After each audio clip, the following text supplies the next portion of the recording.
Right, so let's go and start with our warm up. And then we're gonna just finish up kind of our more general stuff and kind of, to introduce electrical signals in cells and then introduce the neuron. It'll be kind of our entry point into our first system that we're gonna finally be doing in this class, which is gonna be the nervous system. But let's first go over the warm up. So I'm getting that lined up here.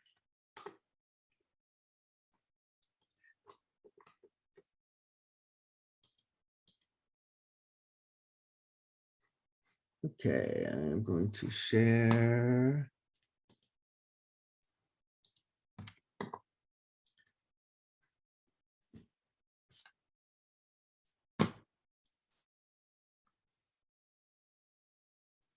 All right, so again, we spent a lot of yesterday going over cellular respiration. So a couple of these questions are there. What are the cytochromes in the electron transport chain doing? So these were in the inner membrane of the mitochondria. And most people got that. These are the things that are pumping protons to make that proton gradient. What actually donates the electrons into the electron transport chain? The NADH. Exactly. NADH is putting the electrons into the chain. What's picking up the electrons at the far end of the chain? Oxygen. Oxygen is, and again, as the electrons are transferred from one cytochrome to another, you can kind of think of like water falling down a waterfall or something, and that energy is being captured to pump the protons. And then why do we care? What's the point of having that proton gradient? Then by chemiosmosis, it goes through the ATP synthase, and it's harnessed to move the ATP synthase so that ATP is finally made. Exactly. So that's going to be the final steps of actually making the ATP from the energy that was originally in the bonds of the glucose at the beginning of everything. The beginning of the process was just glycolysis happening in the cytosol. And again, only 2 net ATP out of that. You only get 36 if you've got oxygen and bring this whole thing into the mitochondria and do that whole oxidative phosphorylation thing. Which is not an intermediate. So most people got the kinase, but a third of the people did not. So you should be very clear. Intermediates are the compounds that you make along the way in a metabolic pathway. The enzymes are the things that catalyze going from one intermediate to the next. And anything that has a name A's on it is always going to be an enzyme. Like blah, blah, blah A's is going to be an enzyme. If it has that ASE on the end, it's an enzyme.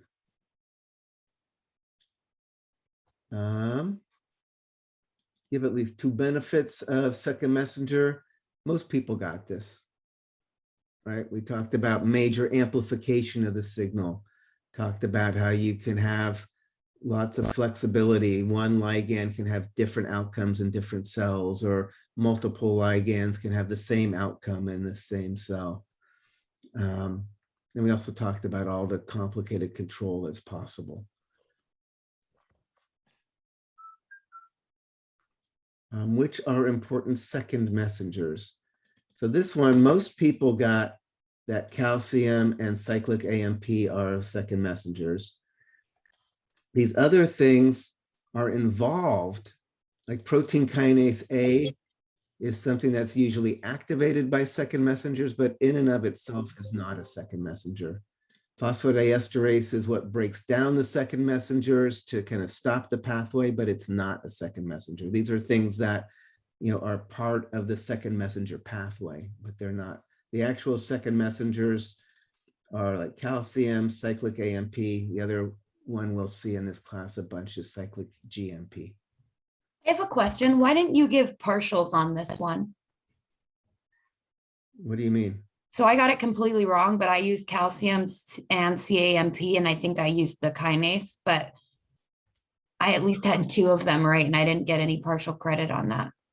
It does give you partial credit if you do one, although it subtracts for each one that's wrong, it will subtract part as well. So maybe you had 2 right and 2 wrong, which would even out to a 0. I can take a look at it later. Yes. What was the other one you just mentioned besides calcium and CAMP? So cyclic GMP Okay. was, cyclic guanosine monophosphate. It's basically like, it's just using another nucleotide base. Okie dokie. So any questions about any of that? All righty. So let's stop that share. All right. So what we are going to do now is finish up our kind of unit 1, so to speak. And we're going to talk about kind of electrical properties, mainly of excitable cells. We're going to be talking about voltage across the membrane in general, and then the idea of graded potentials versus action potentials. And we'll also talk a little bit about the idea of the synapse that actually is typically creating the graded potentials that are kind of tweaking the voltage across membranes on a neuron.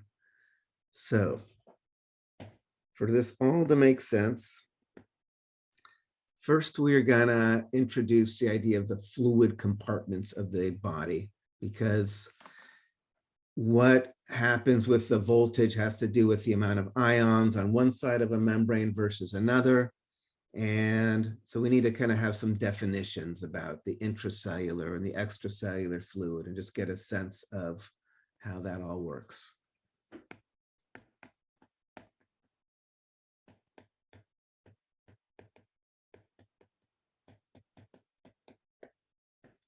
So fluid compartments. So the fluid in the body, maybe about 2/3 is intracellular.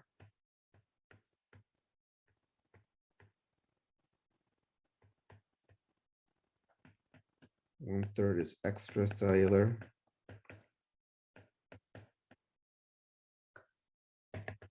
Intracellular meaning within the cells, about 1/3 of it is outside of the cells. Of the parts that are outside of the cells, most of it is what we just call interstitial fluid. Interstitial means the spaces in between. So of this,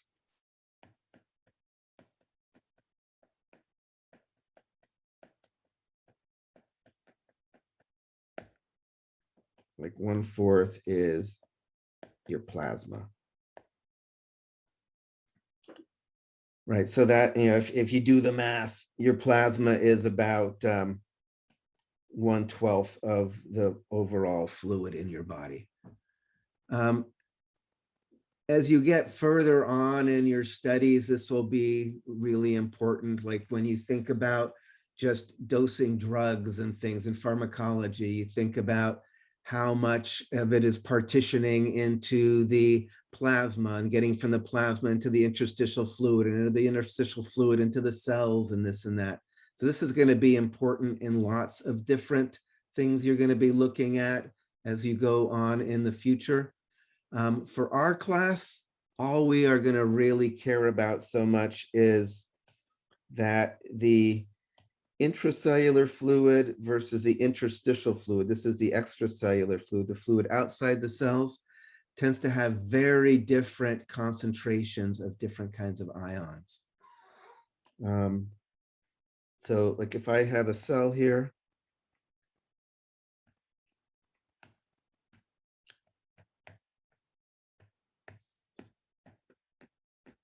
intracellular fluid versus extracellular fluid. In general, if I look at potassium concentration, it's very high inside the cell compared to outside the cell.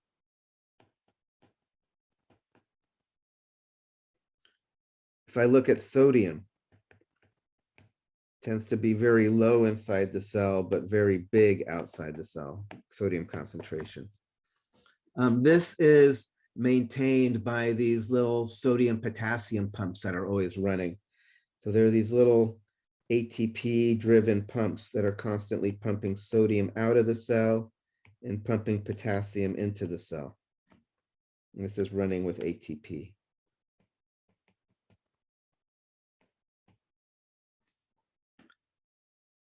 So this is going to be important.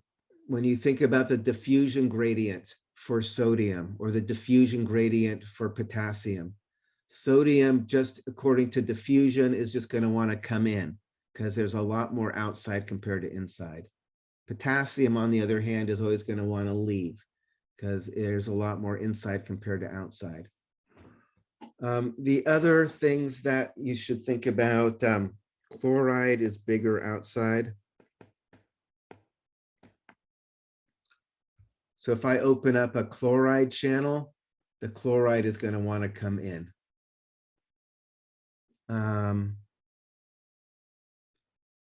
In general, calcium is also going to want to come in.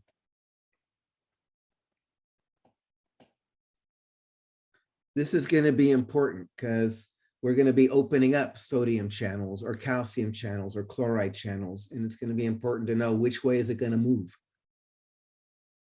This is also going to be really important when we look at the membrane potentials as well.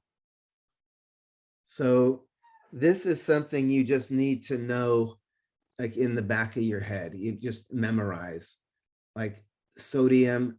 In fact, I can tell you when I was first learning this and I kept getting confused about, wait, which one's more inside or outside? I'm proud to say I made this up myself. If you say sodium, like, the air leaves you go sodium, and it leaves out of your mouth. So I was like thinking, oh, the sodium is leaving the cell. It's not in the cell. But like, if we're going to say potassium, that P, you have to seal your lips and it stays inside your mouth. So the potassium was like large inside the cell. So I can say when I was in college, that's how I remembered it. But you can make up whatever mnemonic you want to remember it. I usually find coming up with some kind of tricks is useful. The idea, what are they? Yeah. Mnemonic, little memory devices. It's, the best of us use them.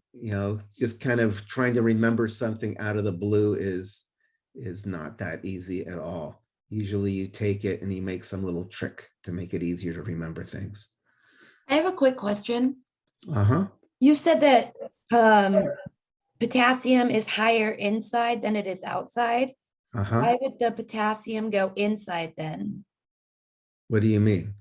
You have on your picture that potassium is moving inside and sodium is moving outside when they're right. low. No, that was the active pump. Right. This was this sodium potassium pump.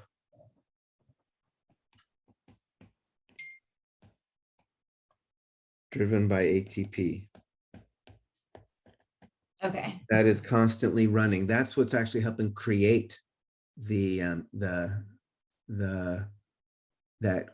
difference. So this is helping create and maintain that difference. Right. That's why you need ATP here, because the sodium or the potassium doesn't want to come in on its own. You have to use power of ATP to push it in.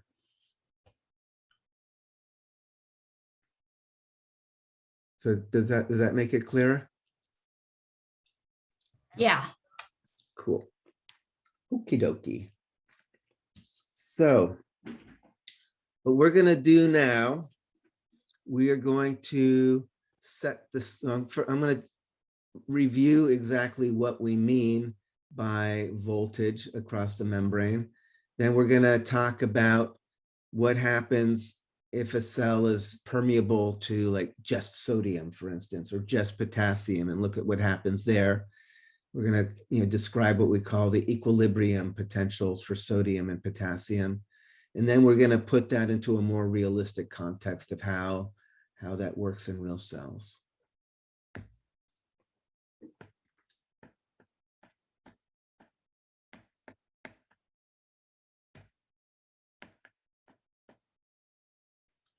It's voltage, or you can call it potential, because remember the voltage is just an electric potential.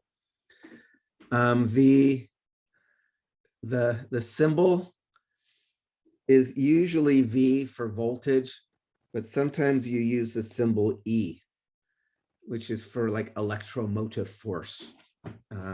So sometimes the symbol E actually means voltage. So that's just something to, if you're like wondering sometimes how come they're using E to represent the voltage, it's because it goes back to like electromotive force. Because again, electric potential is voltage. And again, I'll review just briefly. If you have some cell, if you just have a balance of positive and negative charge inside and outside, there is no membrane voltage, no electric potential. Any particular charge thing, any ion doesn't have any preference to be more inside or outside the membrane because there's no preponderance of charge one way or another.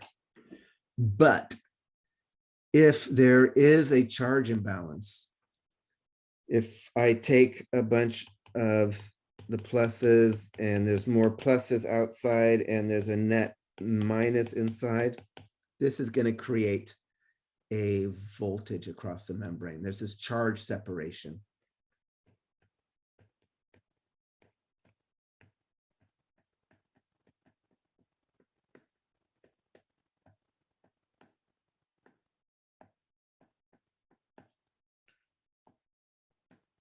V sub M, my membrane voltage.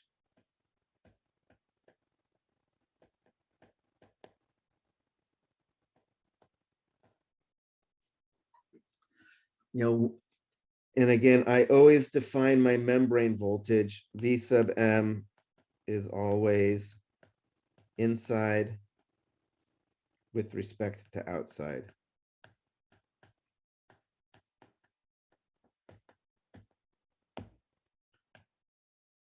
So if I say that the membrane voltage is negative, it means it's more negative inside compared to the outside.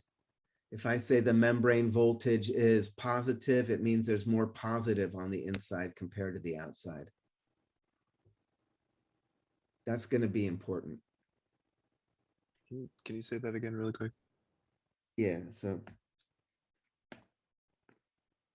like if I take a look here, if I say VM is like plus 50 versus, in this case, if I said like VM was minus 50, this would mean that it's more positive inside compared to the outside. If I look, it's going to have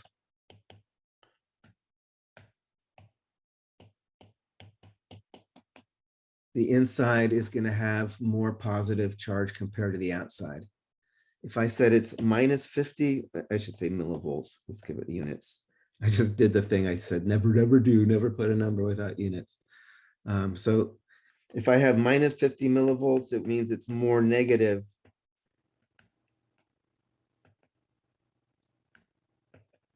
Oops.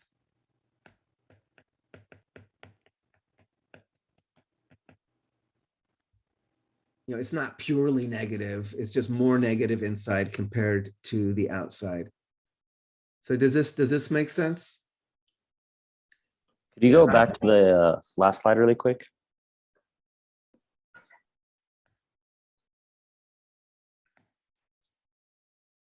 Thank you. Is the V sub M represent, like how you said, it's like negative 50 millivolts? Does that mean that it's like 50 millivolts more negative inside the cell than the outside? Yeah. Okay. So the larger this number is, the greater the difference is. Right? If I compared minus 50 to minus 90, minus 90 would have even greater difference between the two sides in terms of charge. There'd be even more of an electric force. And again, if I take a cation, let's say sodium, in this case, does sodium want to go in or out of the cell just due to the electric force? Out, right? It's going to want to go out, right? Because it's more negative outside, so it's going to want to leave to get attracted to more, it's more negative. If I look in this case, it's going to want to go into the cell because, again, opposite track, the cation is going to want to go into this cell because it's going to go towards more negative. So, can I ask you a quick question? This might be a really dumb question. So if it's no charge, would it be V sub M equals 0? if there's no charge difference, if it's just a balance of plus and minus inside versus outside, yeah, it would be no voltage at all. So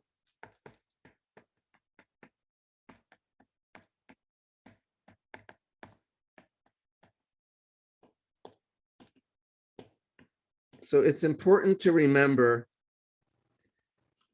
there's an electrical force due to the voltage across the membrane that's going to act upon ions. So this is different than diffusion. We're going to actually see this happening in parallel with diffusion, right? Diffusion, things want to go from high to low concentration. So let me just lay this out here.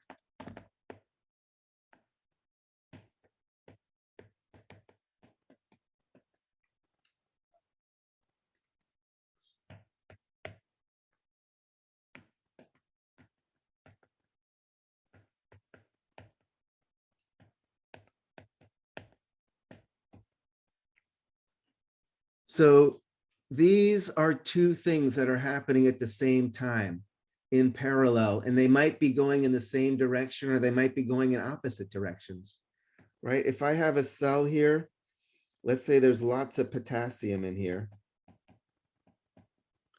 and not much potassium outside. But then I also say that my VM is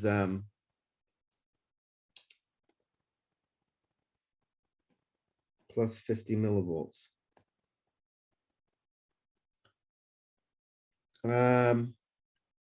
So which way does the potassium want to move just according to its diffusion?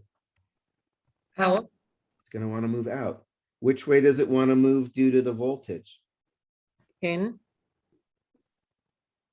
No, if it's Oh, sorry. Out because it's going to want to move out. So here they both want to move in the same direction. What if the voltage was minus 50 though? And the potassium would want to move in. The potassium is Because of going to the want to voltage. move in. So these might work in the same direction. They might work in the opposite direction. What happens is they tend to find an equilibrium. So potassium has a chemical force on it due to diffusion. It has an electrical force due to charge imbalance.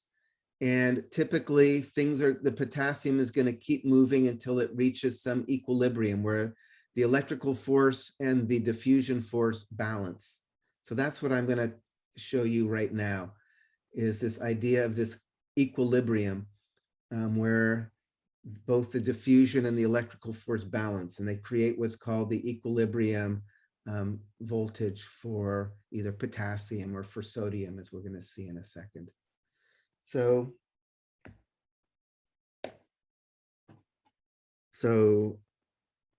assume this is, we're going to make up an ideal situation, and we'll see it's going to be actually useful to think about. But let's start. Assume we have a cell that is only permeable to potassium.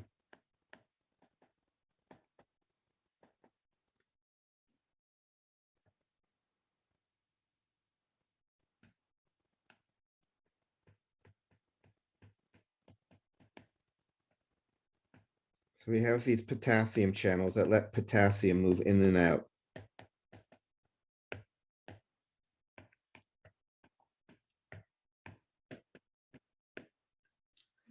Right, so we've created this kind of idealized cell that only lets potassium move in and out. And then we need to think about the concentrations of the potassium. I talked about potassium being much higher inside. Concentration of potassium in a cell is about 150 millimolar. Concentration of potassium outside a cell is only around 5 millimolar. So this is going to be our starting point. The concentration difference between the intracellular and extracellular fluid is a given.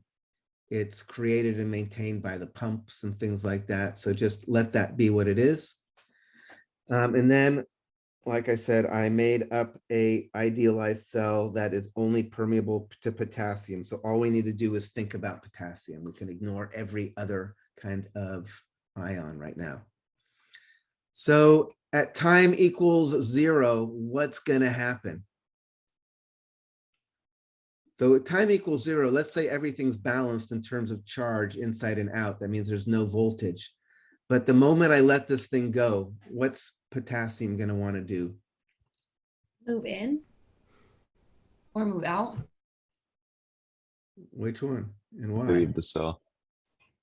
Move Mhm. out because it's less concentrated outside. Yeah, exactly. It's diffusion. We got just straight up diffusion. You know, the diffusion force is having potassium leave. Right? If it's so, it's like, 30 times more concentrated inside compared to outside, there's a huge diffusion force where sodium is trying to get, not sodium, potassium is trying to get out of the cell due to diffusion. But as the potassium leaves, now all of a sudden it's going to start creating a charge imbalance, because now we're getting more positive outside the cell compared to the inside. So what is happening to the membrane voltage here? Becoming negative. The membrane voltage is starting to go down.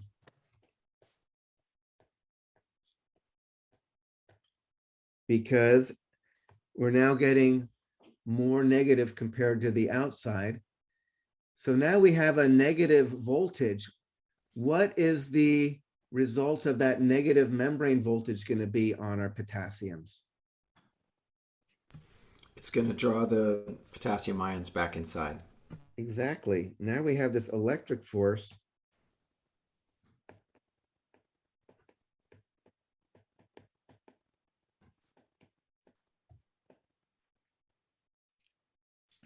So we have these two opposing things going on. We have this diffusion force where the potassium wants to leave along its concentration gradient. But the more that it leaves, the more we're going to start increasing this voltage, negative voltage, which is going to be pulling the potassium back in. So these things are going to be opposing each other. And the more that leaves due to diffusion, the stronger the electrical force that's going to be pulling them back in. So does that make sense? So eventually you're going to hit an equilibrium.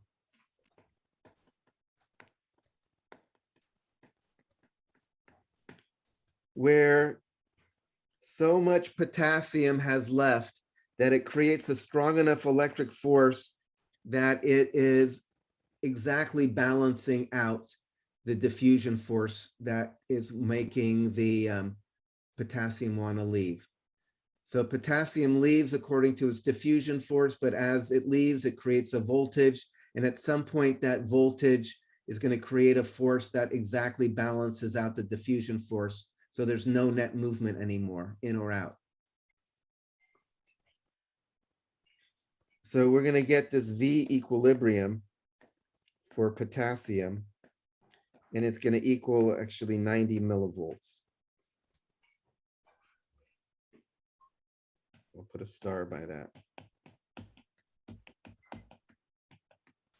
So in this kind of idealized version of a cell that is not minus 90, yikes of math. Yeah. Hold on.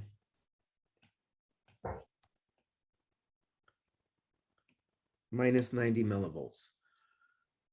All right, so we create this equilibrium potential for potassium that is minus 90 millivolts if we have a cell that is purely permeable to potassium. That's where the balance will happen. It's worth remembering this number. It's going to be important.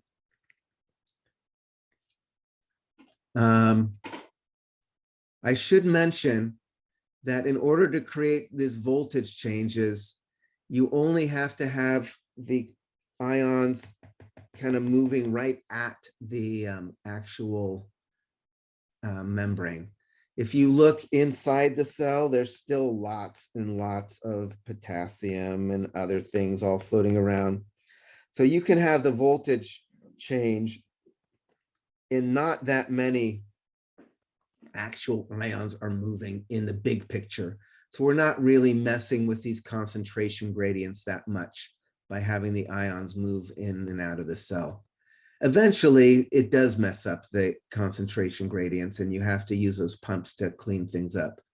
But just to let you know that you don't have to have a whole lot of ions moving in order to create these voltage changes.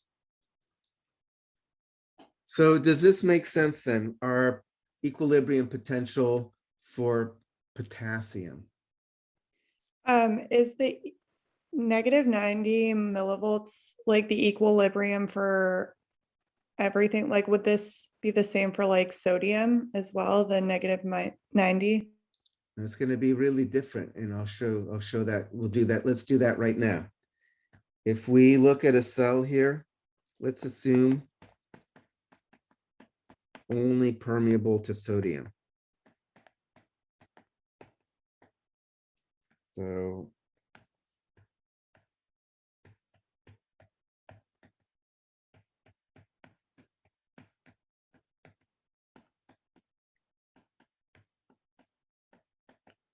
So the big difference here is the concentrations are really different inside and outside. You know, in potassium, we had much more inside compared to outside, but sodium is going to be the opposite. Sodium, we actually have about 150 millimolar is the concentration of sodium outside the cell. Inside the cell, it's about 15 millimolar.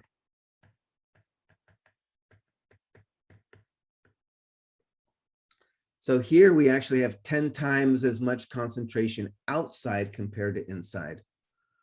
So if we look just at diffusion force, which way does the sodium want to move? Inside. Now it wants to move in,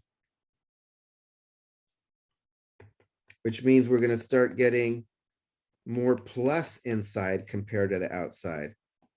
What's going to start happening to the membrane voltage if we start getting more plus inside compared to the outside? More positive. Yeah, so the VM is going to go up.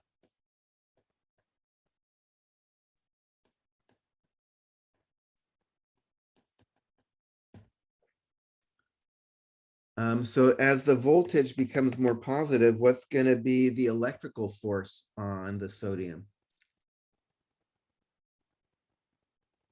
Well, it's gonna start wanting to go back out, right? Exactly. Now we have the electrical force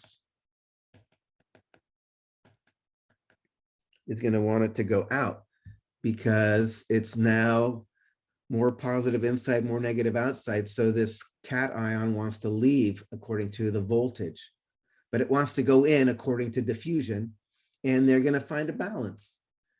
Except now our V sub equilibrium for sodium is going to be positive instead of negative. And it's going to be a little less because the gradient that we have to balance out with the electric force is not as strong. So it's going to be around plus like 60 millivolts.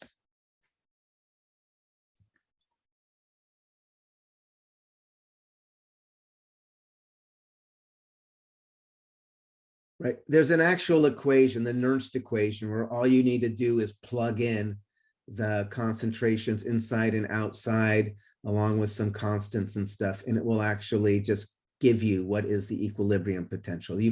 If you've taken more majors chemistry, you've already seen it, the Nernst equation. It's just a simple equation that solves for that balance between the diffusion force and the electrical force.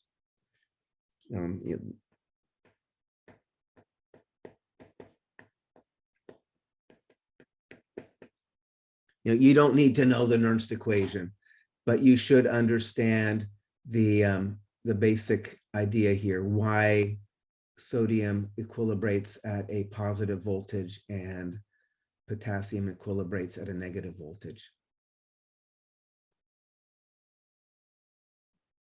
So does this make sense? All right, so kind of review. V equilibrium for potassium is going to be around minus 90 millivolts. The equilibrium for sodium is going to be around plus 60 millivolts. A cell, an excitable cell, I should say, that's at rest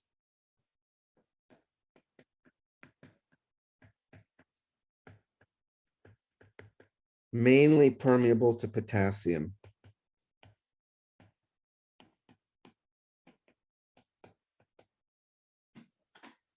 Which means, which number here is its resting voltage going to be close to?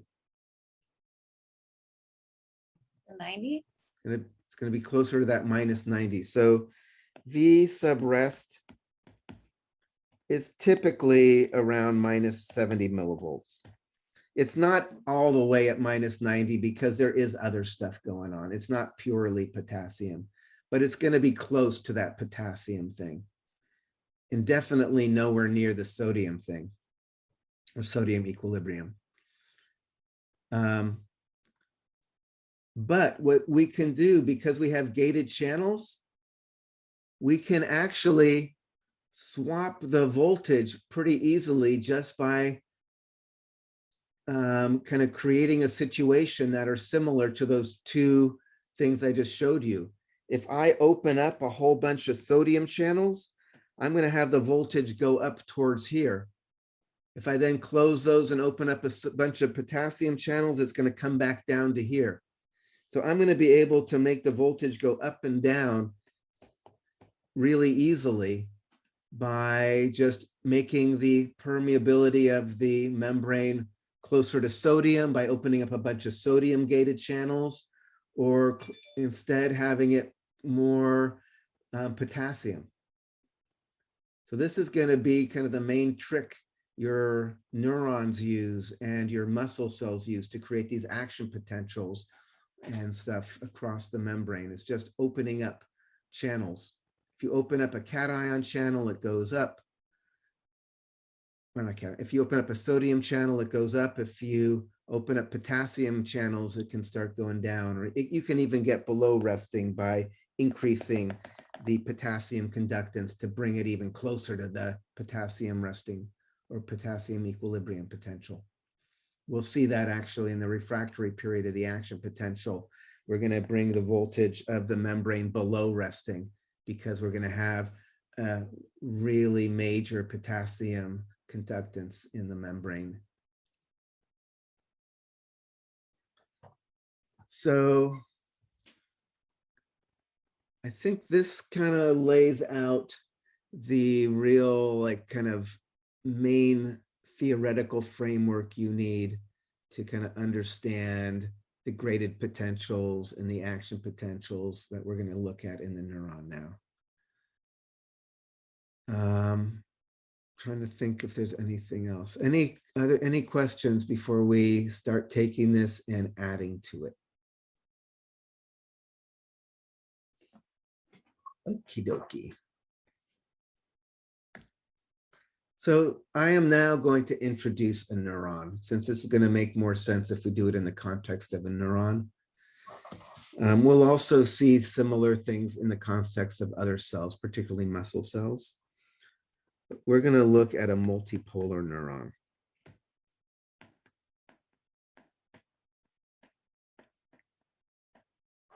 This is the most common kind of neuron. If you've been in anatomy, you already know there's unipolar neurons and bipolar neurons.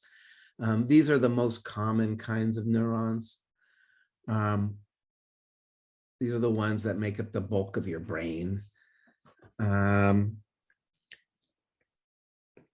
Again, this should not look new to you. I know you've seen these in even Bio 110, and most of you have been in anatomy, so you've seen it in anatomy as well. But let's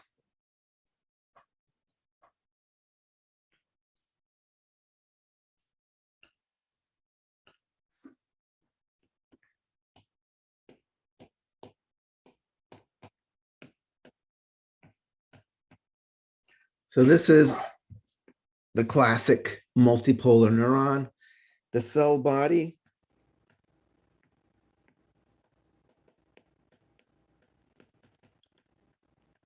is also called the soma. It's worth knowing that word because we'll talk about like axosomatic synapses. So if you see that word soma, it just means the cell body. There's a bunch of little processes where signals are coming in. These are called dendrites. They're kind of like input.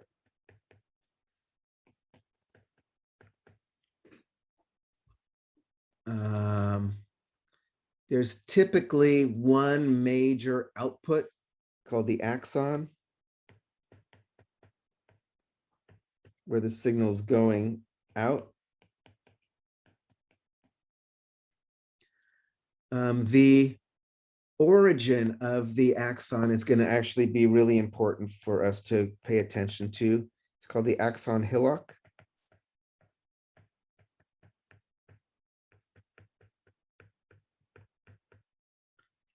The axon hillock is actually going to be kind of like this integrator where you look at all of the activity on the rest of the neuron and decide whether or not you're going to send out an action potential down the axon. So the axon hillock is going to be kind of like the control center where you decide to send a message down the axon or not. At the end of the axon, you get all sorts of little branching. These are, so dendrite just means branch. So down here, we get what are called the telodendria. Telo meaning far, like telescope looks at far things. Telodendria are the little branches at the far end of this long neuron. And then at the end of the telodendria, you get these little knobs. Sometimes they're called synaptic knobs. They can be called terminals. The word I usually like to use is boutons because it's just fun to say boutons.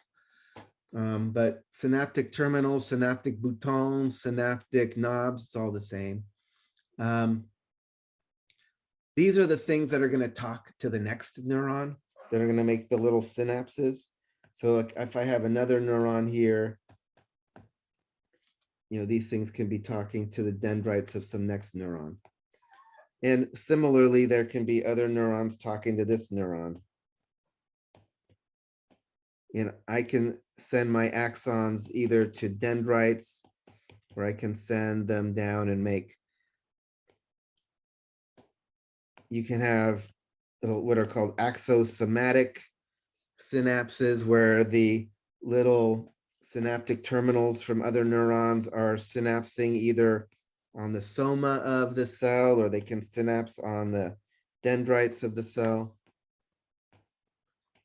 So we're going to see neurons talking to each other, where the little synaptic terminals of one neuron are going to be making the little synapses, the little connections with the next neuron.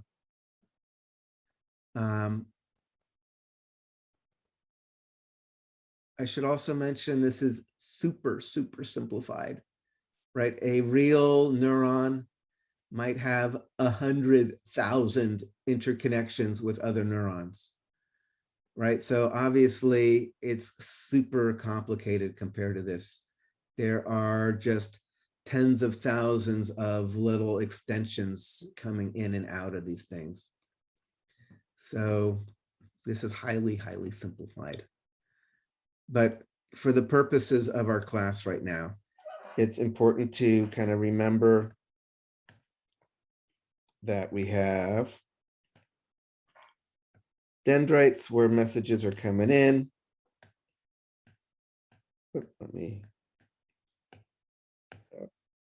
Dendrites where messages are coming in. You can also have, again, the messages kind of coming in on the soma itself, where you make synapses from the axons of some other neuron making these little connections so the inputs are either on the dendrites or on the soma. The output is going to be along the axon. And this is also where we're going to have the big crazy action potentials, because this axon can be really long. This axon, can be like a meter long. You have a single neuron that goes from your spinal cord all the way to the tip of your toe. Right, so this cell, not only is it weird because it can have tens of thousands of little dendrites and telodendria coming off of it, but it's also super big. It's often, these are called nerve fibers, fiber like a long thin thing. Right, a fiber is, you think of a long thin thing. So this can be a meter long. I should mention while we're here, if you have something, let me just draw this briefly over here.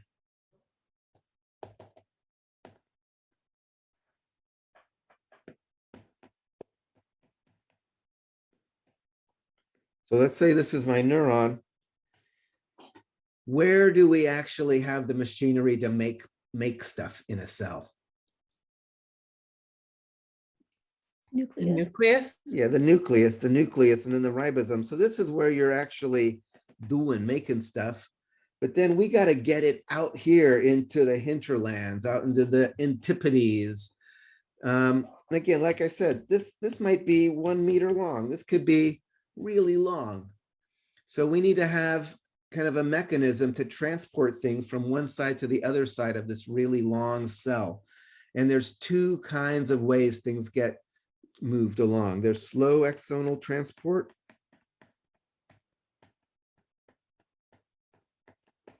Where things are just kind of moving along the cytoplasm, like just a few millimeters a day or something, not even, I forget exactly how fast. It's really slow. I should probably, do I actually have? Let me see if I actually have a speed for it. I don't actually have the speed. I'll give you the speed a little later, but this is really slow. If you want to move things from one side to the other fast, you need to use fast axonal transport. This uses microtubules as kind of a railway system with little proteins that run along so this uses microtubules. So you have microtubules running along here. And then you have these little proteins, they're called kinesins, they're kinetic, and they actually run along and just drag things. In fact, let me kind of draw you a little picture. You have microtubules here.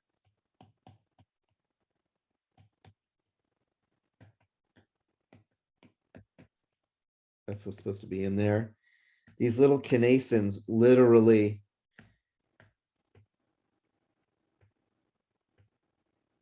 they grab things and they walk along. Boom, boom. They use ATP. And they just walk along and move things.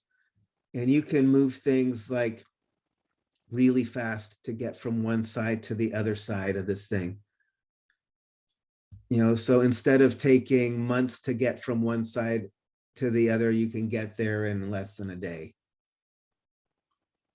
Or actually, yeah, appreciably less than a day. You know, you can, I've actually seen little videos where they'll take a little like in vitro thing with microtubules and they'll put little colored beads on these kinesins. So these little things that walk are called kinesins. And they'll put a little colored bead and then they'll puff ATP and you'll just see the little colored bead getting dragged along the microtubule. Just, you know, think about like a railway track. And then one of those old pump cars that's on the railway track.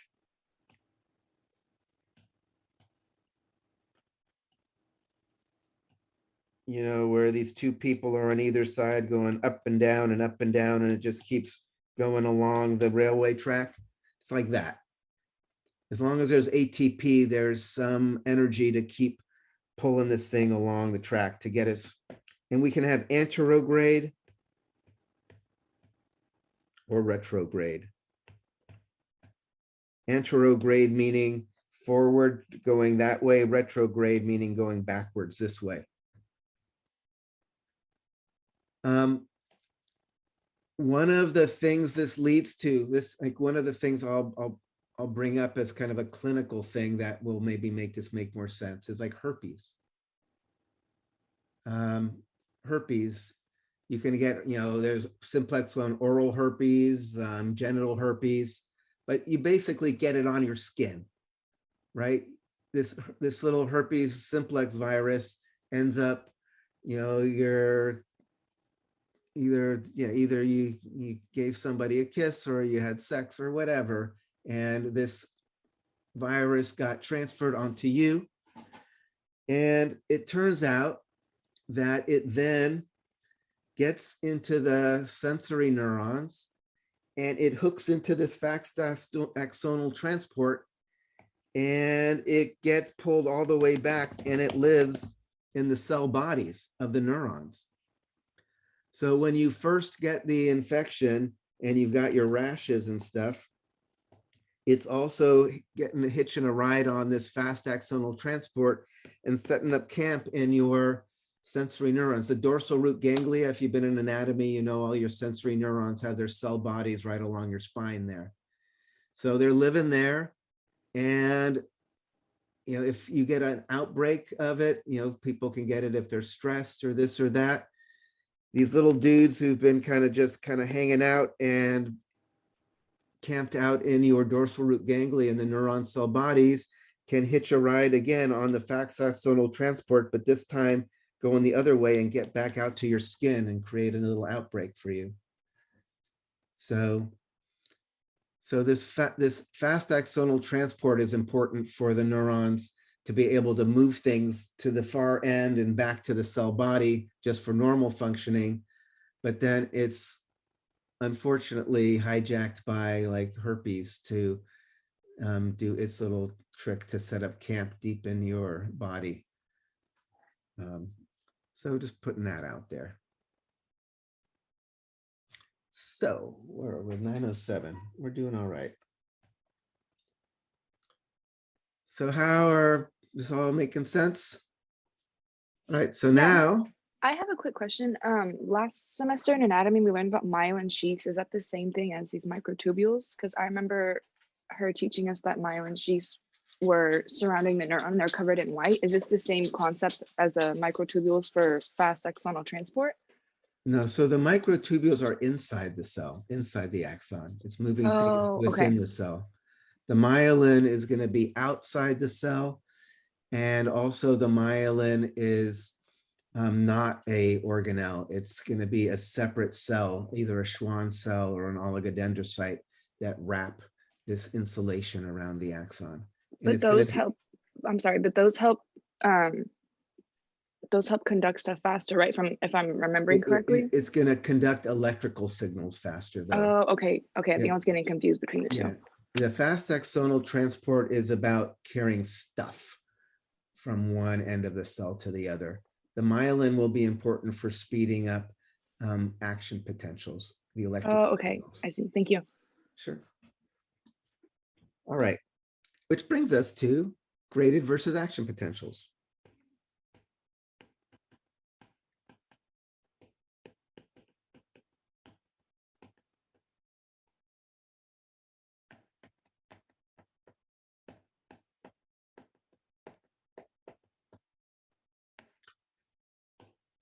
All right.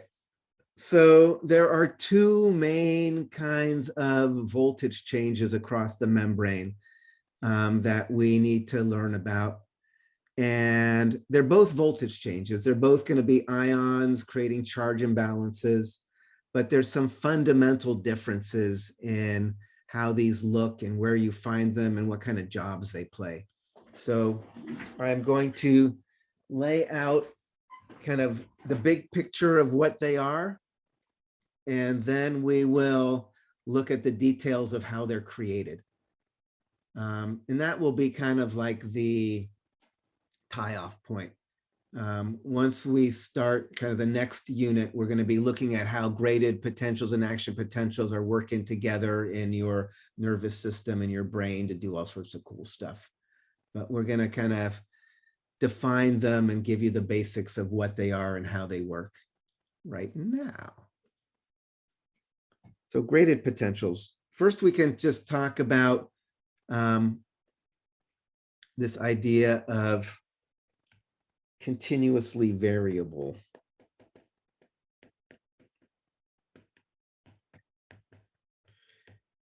Meaning positive or negative, large or small.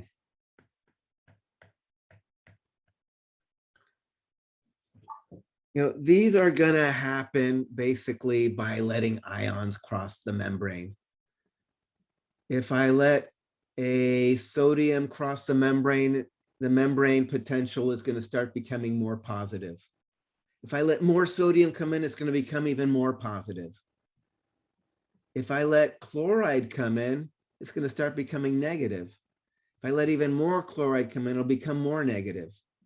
So this idea that graded potentials, they can be positive or negative depending on what kind of ion is moving across the membrane in which direction.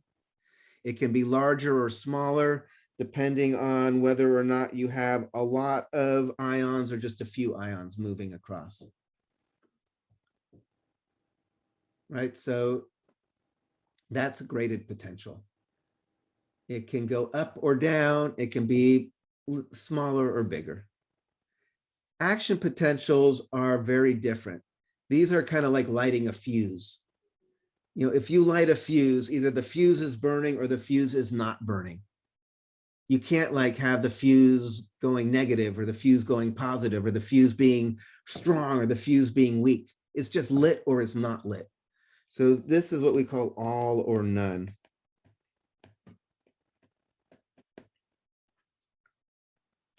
It's either going or it's not going. Or it's like if you have a bunch of dominoes set up and you push it and they start falling. Either the dominoes are all falling or the dominoes are still waiting for you to push them. You can't say, oh, the dominoes are falling, but they're falling weakly or they're falling negatively or positively. It's like either the dominoes are going or they're not. The fuse is burning or it's not.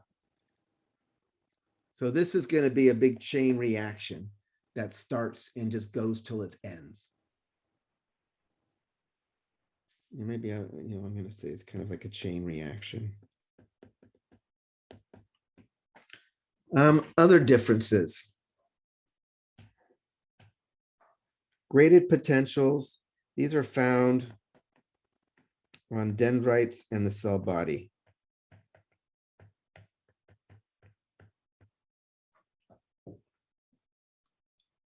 These are going to be the little nudges, actually, that are going to be happening from other neurons due to synapses, where we're letting some ions cross the membrane and having the voltage go up or down.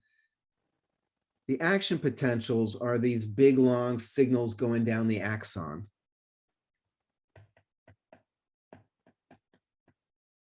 So this is the thing that travels the long distance to go someplace else to send a message to another neuron.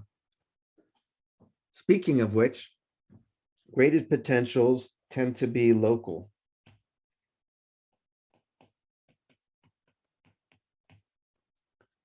Action potentials travel long distances. The action potential might start at the cell body and not end till it's 1 meter, 3 feet away down at the synaptic boutons. Whereas a graded potential, wherever you're creating that, changing the ions, that's where the change of voltage is going to happen. It doesn't propagate out all that far from where you have the disturbance of ions. And I should also mention short-lived.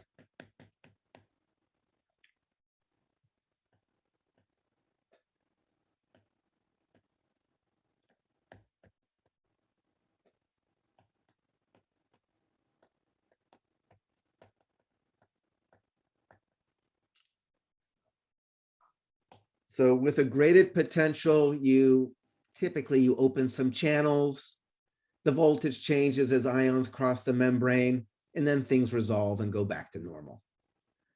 It just happens local wherever you open the channels, and it doesn't last that long. Whereas the action potentials are very different. They travel a long distance. Like I said, they might go an entire meter down from one end of a cell to the other. And it keeps going, it regenerates itself in this chain reaction where it doesn't lose steam. Once it gets started, it's going to keep going until it hits the very end. Kind of like if you light a fuse, that fuse is going to keep burning till it hits the, the stick of dynamite.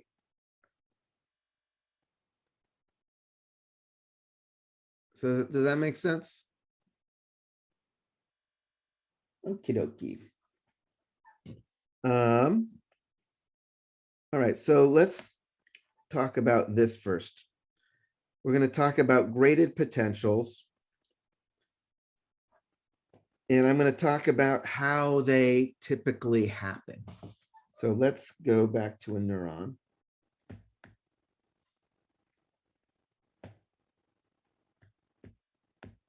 Heck, I need to clear all these things.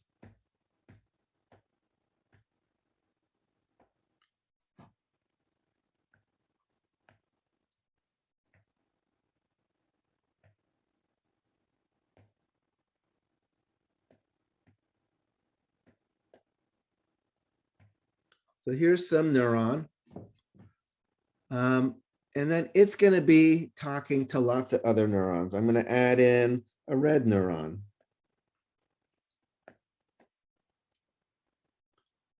And so probably let's add in a yellow neuron.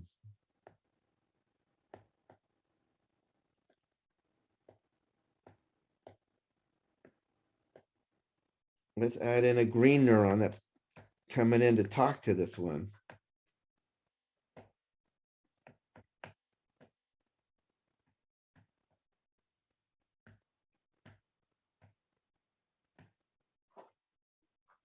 And maybe a blue neuron that's also talking to this one. Maybe, like I said, we can have these terminals either talk to the soma or talk to dendrites. In fact, oh my God, put new batteries in my keyboard so I can just do this.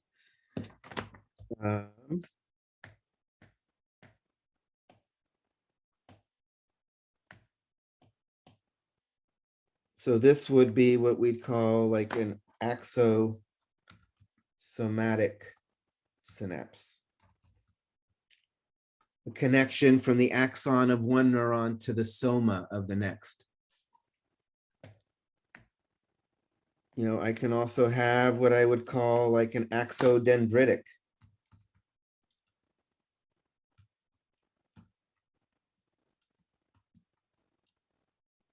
I'll spell dendritic synapse. Dendritic.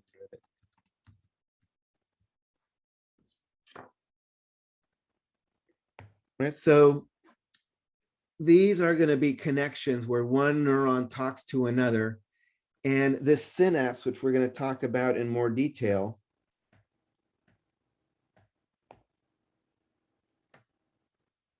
is going to be this connection. Synapse just means a connection. And when there's activity at that synapse, that's typically going to result in graded potentials at the target.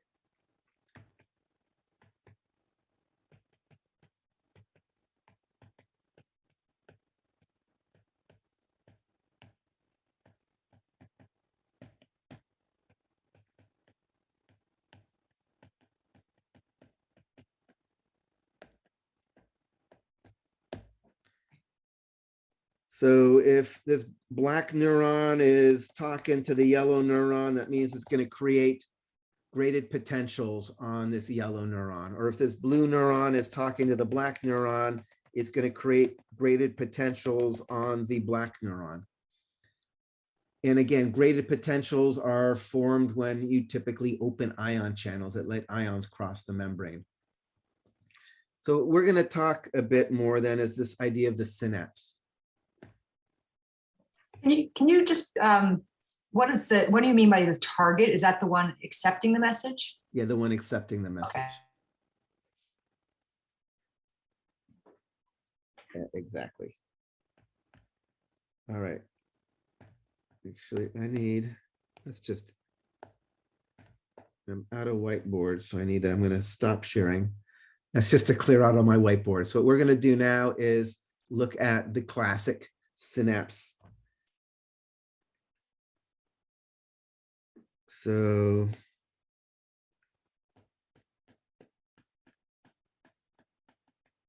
synapses, this is the communication between neurons.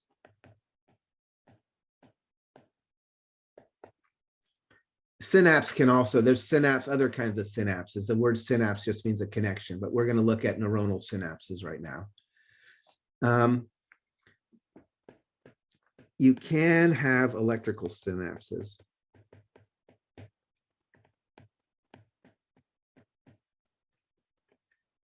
You know, this would be just like with gap junctions.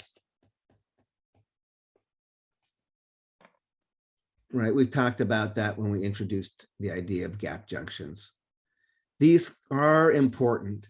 They do exist. We will see some of them, but they're not the most common kinds of synapses in a neuronal circuit. Most common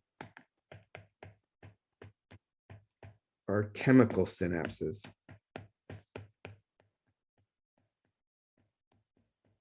So that's what we're going to look at right now. Usually when you think about one neuron talking to another, it's not going to be gap junctions and a direct electrical connection. Instead, it's going to be this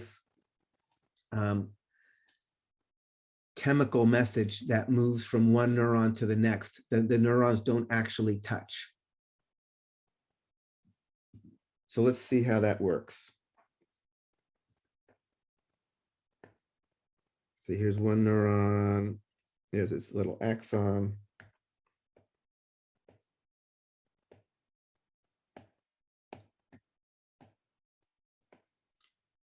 So here's my little synapse. This is my little chemical synapse.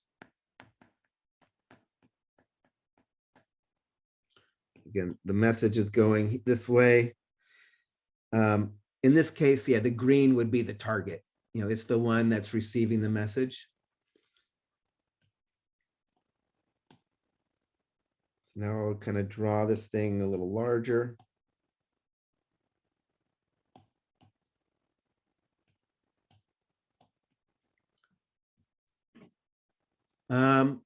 First thing to notice is they don't touch. There is a cleft, a gap.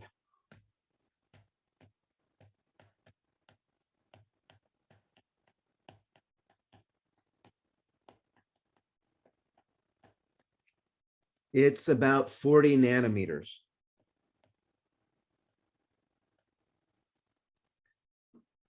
Right, 40 billionths of a meter. So it's very short, but it matters that they don't touch. So one neuron does not actually touch another neuron.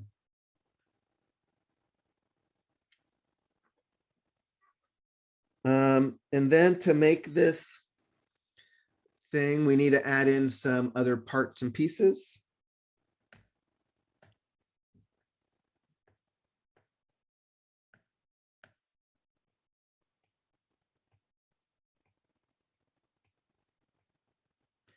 So what I've just drawn here, these are going to be what we call synaptic vesicles filled with neurotransmitter.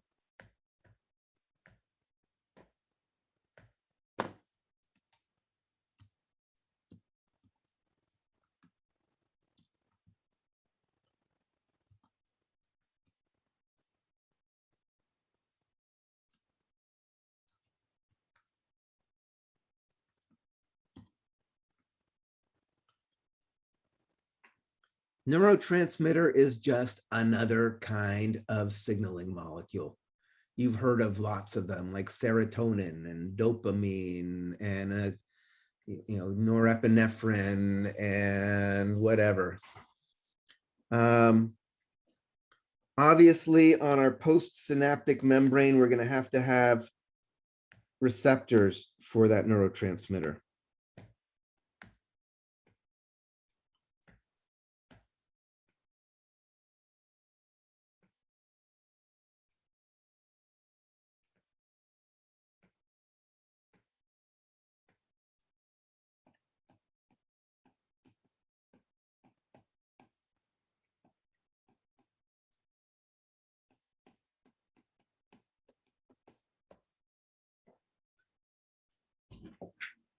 And then, yeah, I might as well put it in because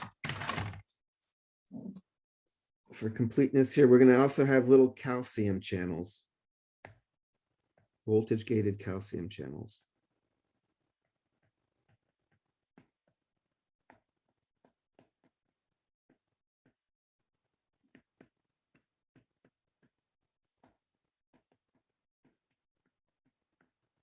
Are the receptors for the neurotransmitters on both of the somas and the dendrites? Are we specifically talking about the dendrites? So in this picture, I'm drawing a axodendritic synapse from this picture here. But if it was another thing that was here, then they would be on the soma. So yeah, they can definitely be on the soma if it's an axosomatic synapse. So they're going to be wherever the synapse were. Yeah, so here, this is like my little, presynaptic bouton or presynaptic axon. I can just say, makes it easier.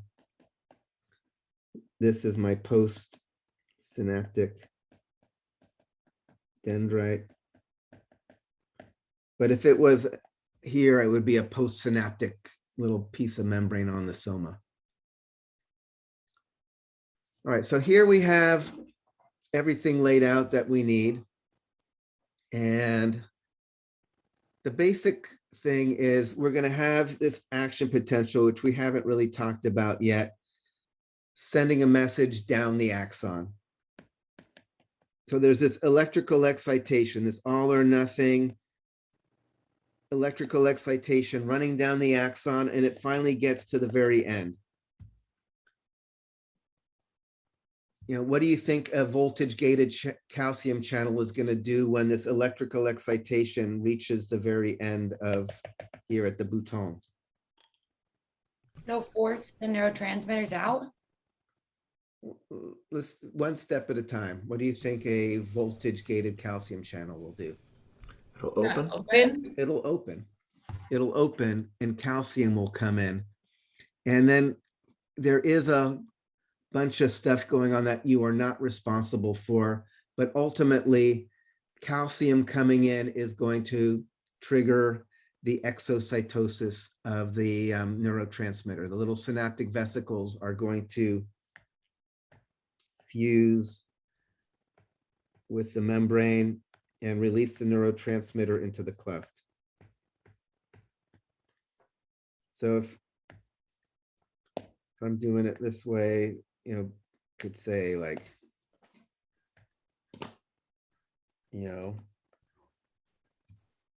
action potential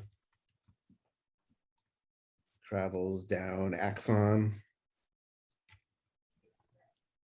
to when it reaches end, voltage gated calcium channels open in the terminal and the influx of calcium triggers the exocytosis of neurotransmitter into the synaptic cleft.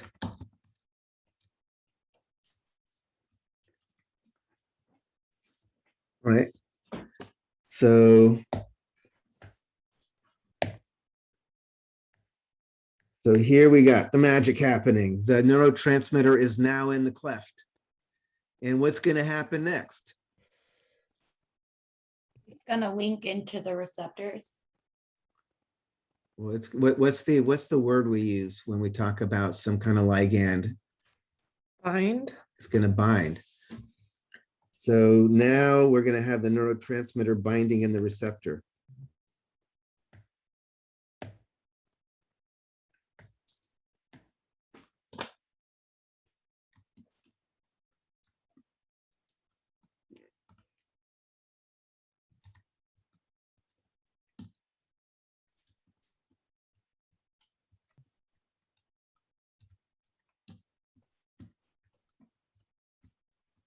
So the neurotransmitter is going to bind receptors on the postsynaptic membrane.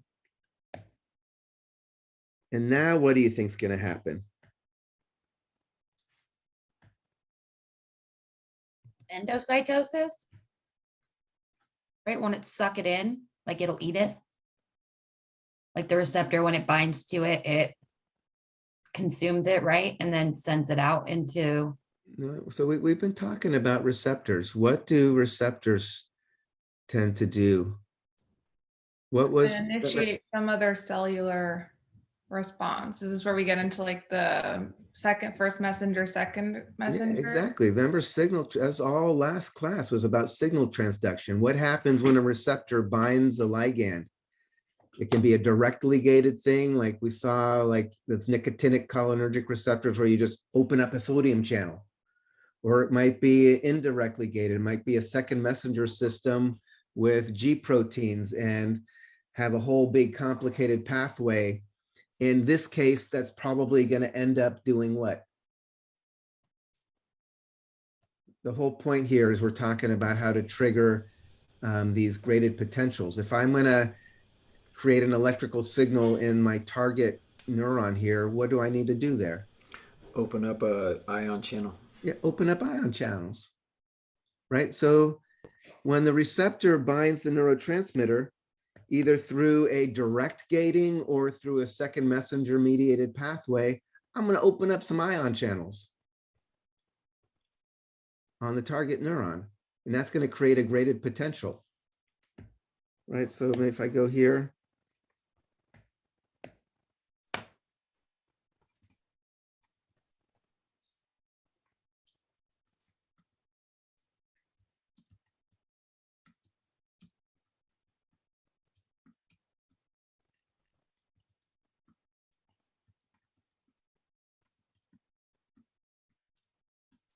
Right, if I open up ion channels, that means we're going to have ions moving across the membrane. That's going to create a graded potential, create a voltage change. It might, is that voltage change going to go up or down? Is it going to be excitatory or inhibitory? Excitatory? Excitatory. Either? It depends what kind of ions channel you open. If I open up a chloride channel and I have anions move in, the voltage is going down. If I open up sodium channels and cations come in, the voltage is going up. So the voltage might go up or go down when I open up channels on the postsynaptic membrane. It depends what kind of ion channels I open and what the ionic concentrations are inside and outside of the cell. Is this, I have a question. Is this where antidepressants and other medications come in to where it's exciting it or kind of? No, so I'll talk about antidepressants in a few moments. This is where like benzos come in. I'll talk about those as well in a few moments. Can you pull the other slide up, please, one more time? Right, so to open up ion channels. So here, the idea is if I'm opening up ion channels to create graded potentials, can be excitatory. In fact, we call that, or it can be, or inhibitory. Right, because if I open up channels that let cations come in, the voltage is going up. If I open up channels that let anions like chloride come in, the voltage is going down. So in fact, we have words. If the voltage ends up going up, we call it an excitatory postsynaptic potential, or an EPSP.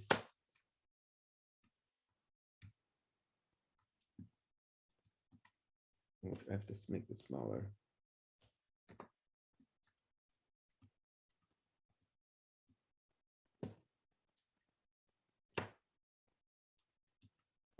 Get even smaller.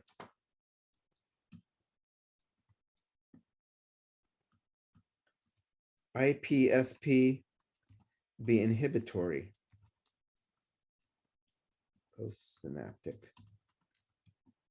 potential. So it can go up. Oh, I can move the whole thing and maybe make it bigger. Right, so if I open up cation channels to let cations in, it might go up. If I open up anion channels, it might go down. In fact, I mean, like if you're taking, let's go back to the other picture. What else might bind at these receptors here that we've talked about in this class?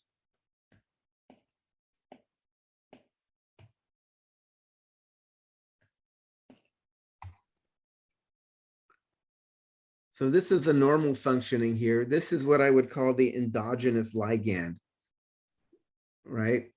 This normal functioning of the synapse. We're letting go of the neurotransmitters, it's drifting across, and we're creating an effect on the postsynaptic membrane, voltage going up or down. So drugs, Those exogenous drugs, those ligands. exogenous ligands, right? The exogenous ligands, you just took some LSD or whatever, and it's just drifting around in your body, or maybe you just, took some morphine, or maybe you just took, drank some coffee, any of these things, caffeine or LSD or albuterol, they're all exogenous ligands that come in, and they have the capacity to bind the receptor and then create some voltage changes on the postsynaptic membrane that are going to have some effect in your nervous system. If you're taking benzodiazepines like Xanax or Valium, the result is opening up chloride channels. If I opened up chloride channels in my postsynaptic membrane, is that going to be a excitatory or an inhibitory postsynaptic potential? Inhibitory. Be an inhibitory. I'm bringing the voltage down with the negative ions coming in. That's going to make all your neurons less excitable because you're bringing the voltage down. That's going to mean they're going to make you less anxious or put you to sleep, which is what they're they think about them as anxiolytics. So we're going to take before we take a break, I'll give you just one more piece of vocabulary.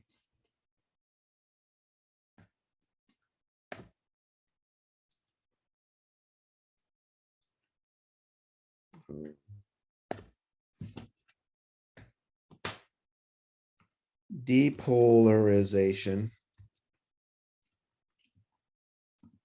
VM goes up above V rest.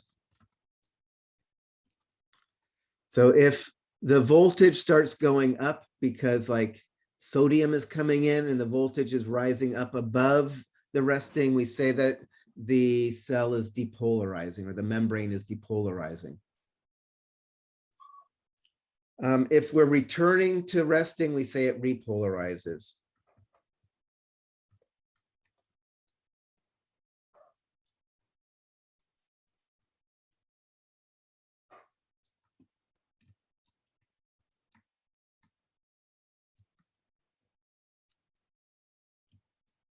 We'll see one example of this idea of hyperpolarization.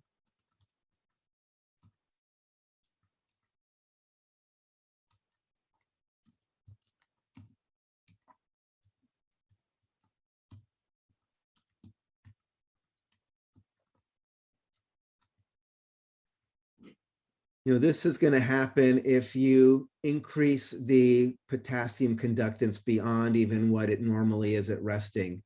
You can actually bring the voltage of the membrane even lower than that normal -70. So we'll see that it's going to happen in the refractory periods of the action potentials. So one last little thing we need to talk about a synapse is it's kind of like the idea we were talking about in the second messenger pathways. Like once you start turning something on, you need to make sure there's a way for it to finally end. So let's just put this in here to kind of complete our discussion of the chemical synapse.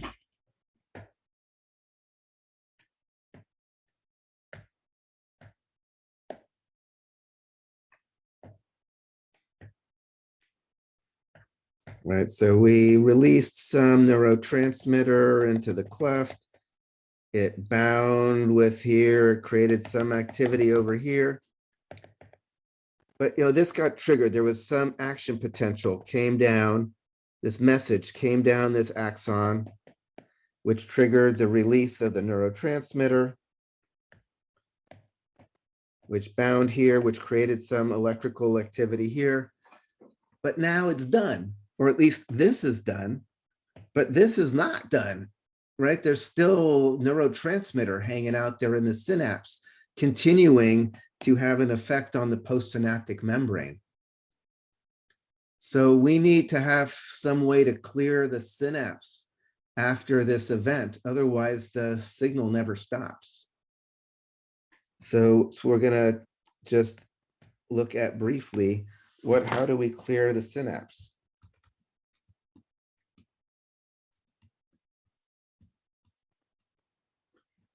Right, we need to get some way to get that neurotransmitter out of the cleft, or else it's going to keep binding the receptor on the postsynaptic membrane and keep creating EPSPs or IPSPs, even though there's no signal that's actually coming down the pipe anymore. So what are ways do you think that the synapse gets cleared?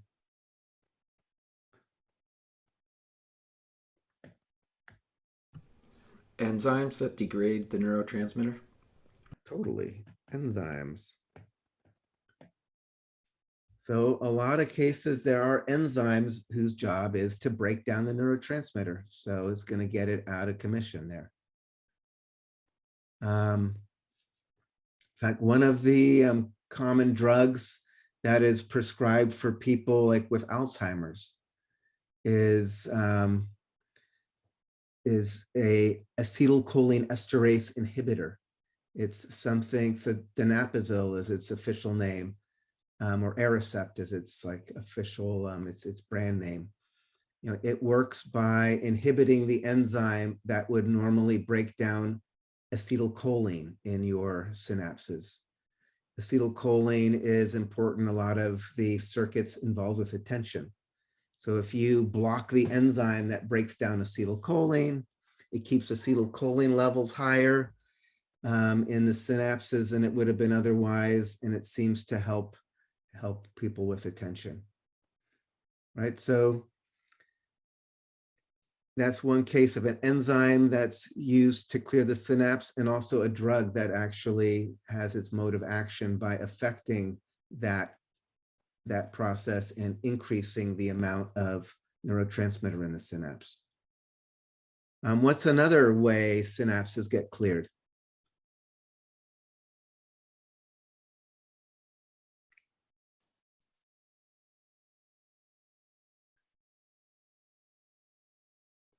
Diffusion back out? Yeah, exactly. Absolutely. Another thing that happens is just, this should feel kind of intuitive by now. If you got stuff in there, it's going to eventually just diffuse out. So it's not just going to stay there forever because it's higher concentration in the cleft and less outside. Later on, we're going to talk about the glial cells that go around and help mop up and clean up all of the leaked neurotransmitter and stuff, so it's not causing mischief out there. Then the last one, you know, this whole, it's not just us progressive humans that reduce, reuse, recycle. It's like your neurons are doing it too. It's like, okay, we put all this energy into making the neurotransmitter. Why not just vacuum it back up and reuse it? So that happens a lot. What we call reuptake. Reuptake into presynaptic terminal.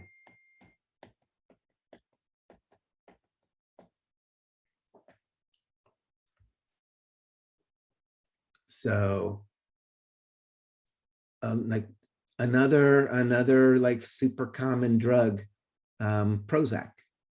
A lot of the neurotransmitters work by blocking this reuptake. Like Prozac is what we call an SSRI, a selective serotonin reuptake inhibitor. You know, so what happens if you block the reuptake of serotonin into the presynaptic membrane?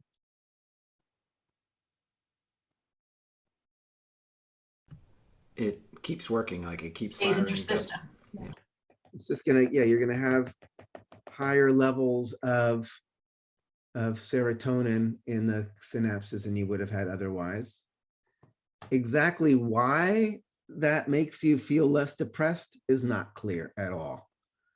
In fact, what we do know is that this is a direct effect of this drug, but it takes 3 weeks for it to really have its desired effect of being an antidepressant. So there obviously is, this is a first step is increasing concentration of serotonin, which is then probably going to downregulate serotonin receptors, but ultimately there's going to be some rewiring going on over the next 3 weeks that ultimately results in the antidepressant effects. You know, it's one of those fascinating things. There's a lot of things we don't know about why a lot of drugs work, you know, because we empirically check them out and they do what we want them to do. but we're not even sure. Some drugs we can talk about more specifically why they make sense. Again, like why Xanax makes you kind of calm, that's a little easy to understand in terms of the neuroscience. It's like it's increasing the chloride conductance, which makes everything more negative, which makes it harder to excite. So it makes sense that you're less excitable. Why blocking serotonin reuptake is going to make you feel less depressed, that's not so obvious at all. Yeah, I mean, all of the pop culture thing about serotonin and things like that and mood is all gets all kind of weird.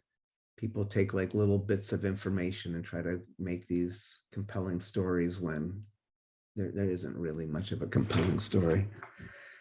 It's involved. Serotonin is definitely very important for your mood, but exactly how it works and how SSRIs work is not so clear. So that's important, though. It's important to understand the clearing of the synapse. Because again, if you don't clear the synapse, you have this initial electrical signal coming down the axon, and then you want to make sure that you don't just keep having an effect downstream. So that's that. Damn it. I'm going to do it. I'm going to tie this all together with I'll do this a little more quickly than I normally would, but let's just tie it together with the action potential.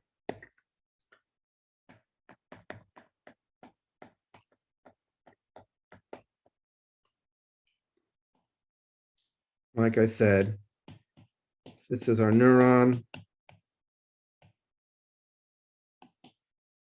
Action potentials are occurring along the axon. They are this all or none thing. They're going to get started and then they're just going to keep going in this chain reaction till it gets to the very end. It's going to be initiated here at the hillock.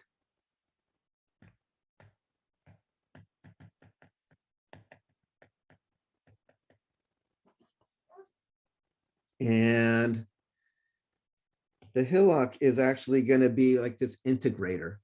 It's going to be listening. There's all these positive, EPSPs happening across the whole cell. Excitatory things where we're having little voltages going up on the membrane. We're going to have EPSPs, little minus things happening constantly where, oops, minus blue, lots of IPSPs happening. At the axon hillock, we kind of think about it being the summation of all the IPSPs and EPSPs. So it's basically this is a summation, just adding up. So we have all of this activity, either exciting the cell, bringing it more positive, inhibiting the cell, making it more negative. The axon hillock is going to be the place where we ultimately sum together all that activity and decide, have we excited it enough to trigger the action potential? So you'll see how that works in just a moment. So we're going to basically, I'm starting our story with the axon hillock just to kind of give you a sense that it's what's going to trigger this whole thing. And it's also how I'm going to end our story as well. Kind of once we get a little more into detail, like, well, what exactly is going on to make this chain reaction voltage go across? We'll see exactly how this summed electrical activity at the axon hillock ultimately does initiate the action potential and send it screaming down the axon. So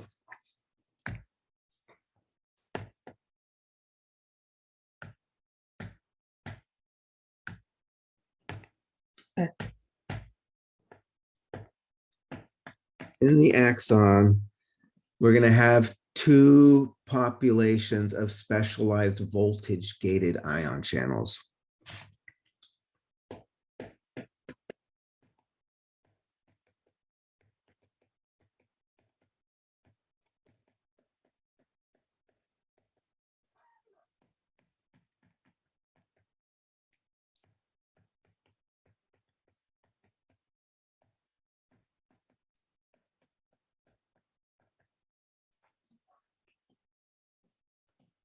So these are going to be the things that create and maintain this chain reaction action potential going down the axon, these voltage gated potassium channels and sodium channels. What does it mean to be voltage gated? You open or close in response to a change in voltage. So both of these are going to be closed at V rest. So as long as the voltage of the cell is at -70, they stay closed. They open if the membrane voltage is greater or equal to -55 millivolts. So this is going to be the magic number. If the membrane voltage comes up above -55 millivolts, they open.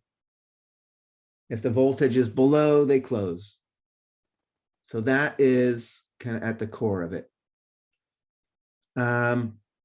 There's a few other specializations for these two things that make them different. That's going to be important. The potassium ones are the simpler ones. These open and close slowly, around 1 millisecond. So what I mean by that, the voltage goes above this threshold, goes above -55. They're like, oh, look, the voltage is up above -55. It's time to begin to open.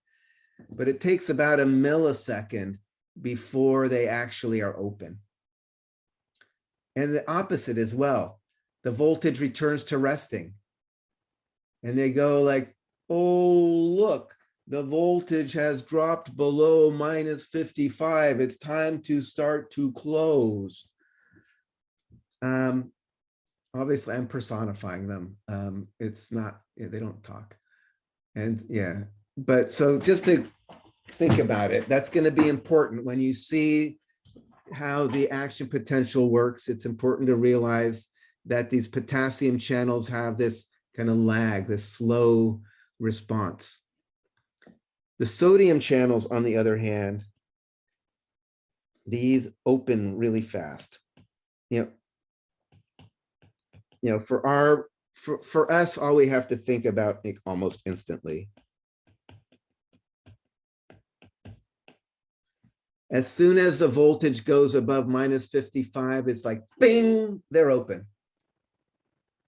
And sodium can start rushing into the cell.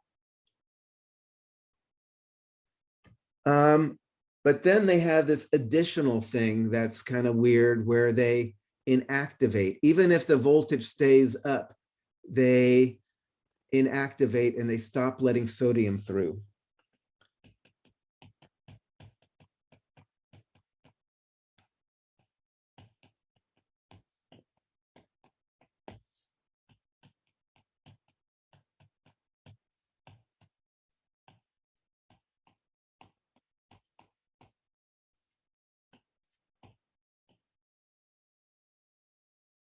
So when they get triggered to open, they open, but after about a millisecond, they block. And they stay blocked until the voltage goes down below -55 and everything resets.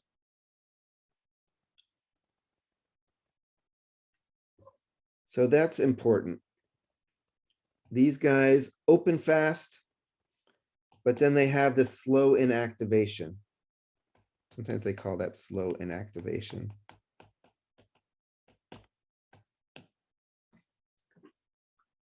So these are the two players. And now I'm going to put them together and see what happens.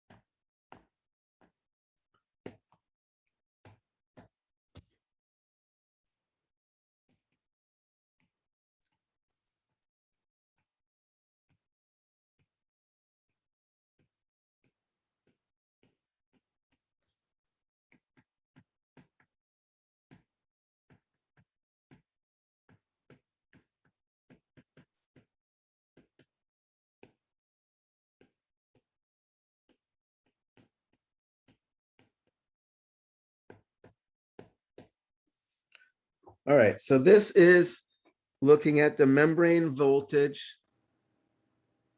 This is looking at time going by. And we're gonna put here at minus 55 is gonna be important to remember, right? That is our threshold. This is that threshold voltage.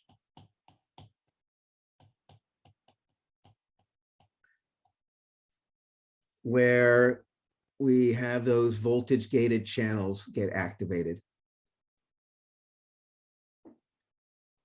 So now we're set for the story of the action potential. Basically, it's this.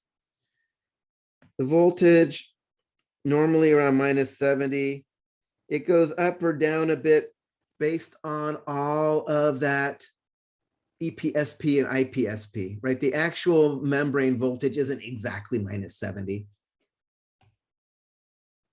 right? Because of all of this. I have excitatory postsynaptic potentials, inhibitory postsynaptic potentials. The sum of all of those is causing the actual membrane voltage to go up or go down, depending on if there's more of one or the other. So the actual membrane voltage isn't just rock solid at minus 70. It's actually wiggling and a jiggling up and down based on what's going on, right? This wiggling and jiggling is due to all of the synapses on the dendrites and the soma that are opening channels and causing those excitatory and inhibitory postsynaptic potentials. What happens if, oh my God, in all that wiggling and jiggling, I hit minus 55? The gate will close. Right? What?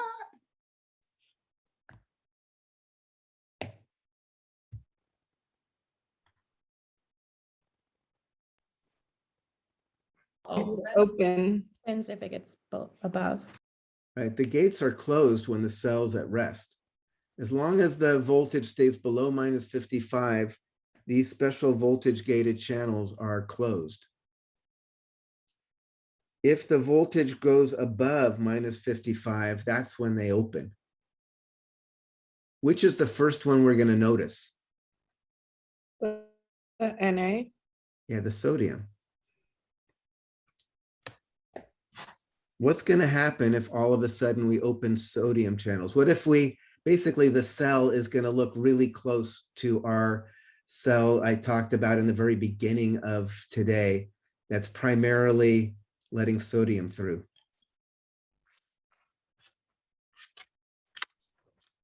What's the voltage going to do when sodium rushes into a cell? It's going to go up, go more positive. It's going to go up. And in fact, if the cell is primarily, if the main conductance of the cell now is sodium, so we just opened up a buttload of sodium channels all over the place, what is the voltage of the membrane going to look like? Gonna go more positive. How positive? Maybe 60. Remember I talked about the equilibrium voltage for sodium, about plus 60 or so. It's going to go up, not all the way to plus 60, but up maybe up to even like 50 or so. It's going to zip up.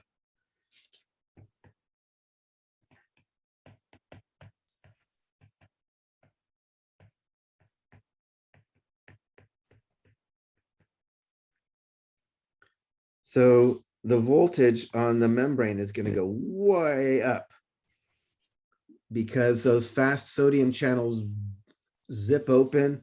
The voltage just goes up close to that equilibrium potential for sodium. What happens after about a millisecond? Gate starts to close. Right, the sodium gates inactivate, right?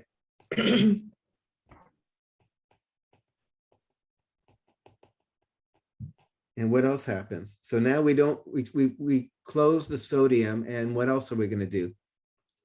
Won't the voltage drop? But what Oh, else is the other happening? one's gonna open the potassium channel, right? Yeah, the potassium channels are open now. So now all of a sudden, instead of having primarily a potassium conductance, now the cell is almost pure. Instead of having mainly sodium conductance, we're going to have almost pure potassium conductance. So now we're going to look a lot like that first picture I drew of a cell that just is permeable to potassium, which means what's going to happen to the voltage?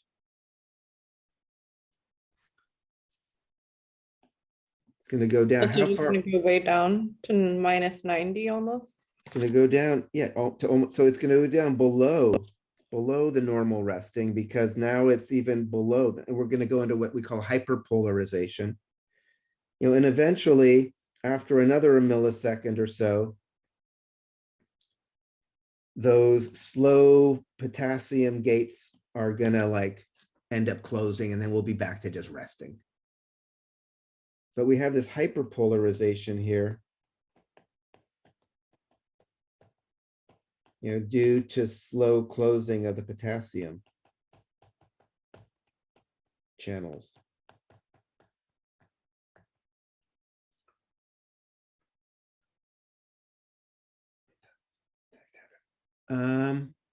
So does that make sense?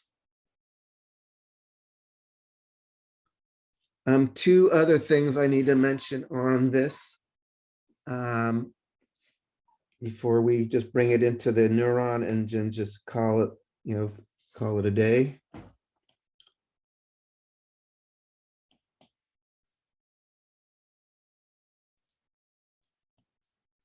So right after you trigger these channels and have the action potential happen, there is a period for about 1 millisecond after you trigger it where no matter what, you can't trigger another one. So we have what's called the absolute refractory period.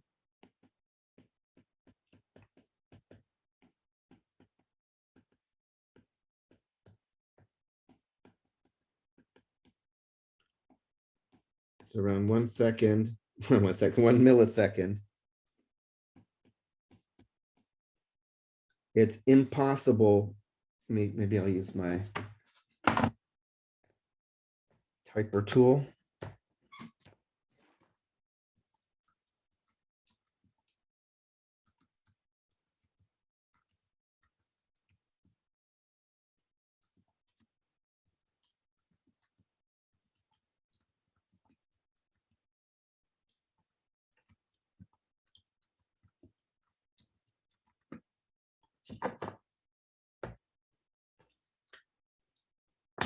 So it's about around 1 millisecond.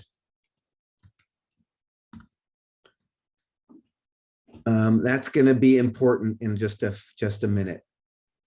So if you trigger an action potential on a little part of the membrane, these channels need at least about a millisecond to basically reset themselves before you can trigger another action potential using those channels. There is also something called the relative refractory period. I'll add that in here just for completeness. If you look kind of this section where we're still kind of hyperpolarized, even if we're past the absolute refractory period, the cell is more negative than normal. So it makes it harder to excite it because it's, it takes more excitement to actually bring us up to threshold if the cell is starting from below the floor, so to speak. So during this hyperpolarization part, we have what's called the relative refractory period.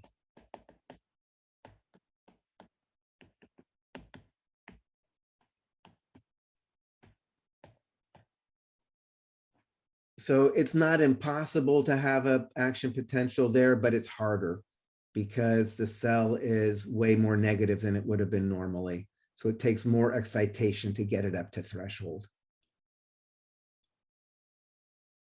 So does that make sense? All right, so what I'm gonna do is for right now, I'm gonna put this together and show you how this creates an action potential down the axon. I think I'm not gonna do all of the more subtle details. I'll save that for after our exam, but I want to at least put this together for the basic idea of an action potential. And then we'll continue. I am worried about just talking and not getting to lab and also overwhelming y'all. So action potential in the axon.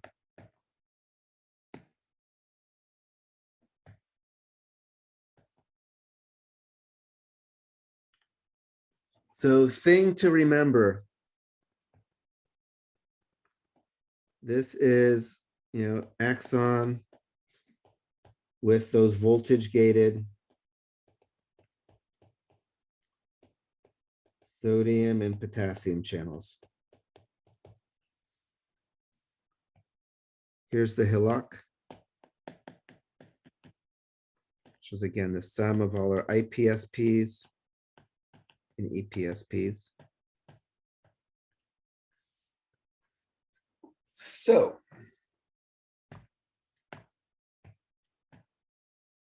I'm going to take a look at what happens here. As long as the voltage at the hillock stays below -55, nothing's going to happen because the voltage gated channels in the axon are not going to get triggered.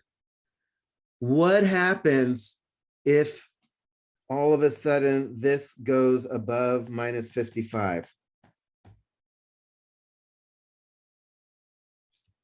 The gate opens. Those gates are going to open. That's going to depolarize this beginning of the axon. The sodium is going to rush in, and now I'm going to have, if I should put it inside the cell.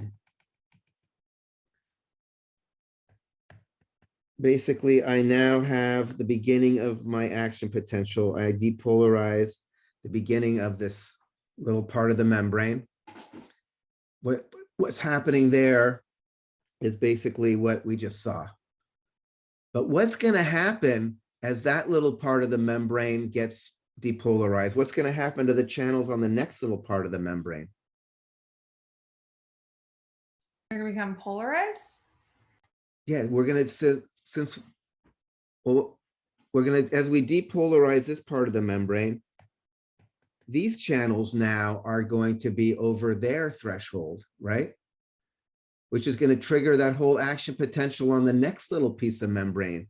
So all of a sudden we have the action potential there because we're depolarizing this part of the membrane.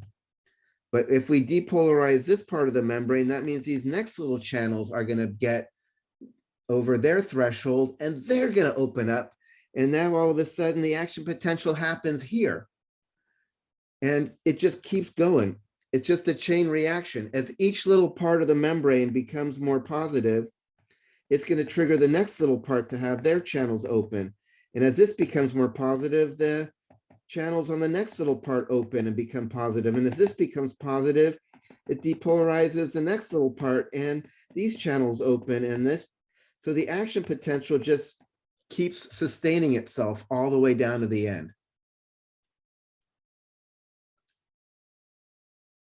Does that make sense? It's a chain reaction. Whenever one part of this membrane becomes positive, it's going to trigger the next little part to go over its threshold and then have that same action potential happen there. You know, so if you see like a wave of electrical activity just running down from the beginning to the end. So one thing I can add into our picture here.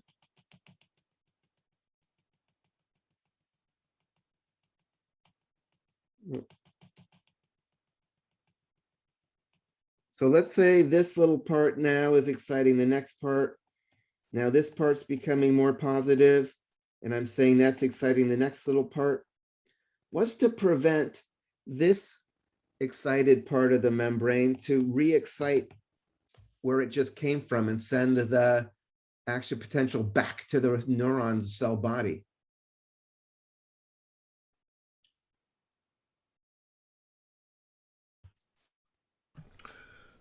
The refractory part of the Exactly, that absolute refractory period. Yeah. Right? If this part of the membrane just excited this, that means this part is now in a refractory period. It's going to take a millisecond before this can get re-excited again. And by that time, the action potential has had a chance to move far enough away that this is not in danger of getting re-excited. So it's, you know, I talked about that word anterograde. We can say anterograde transmission. The reason we keep the transmission anterograde moving forward is because that refractory period is preventing the retrograde transmission.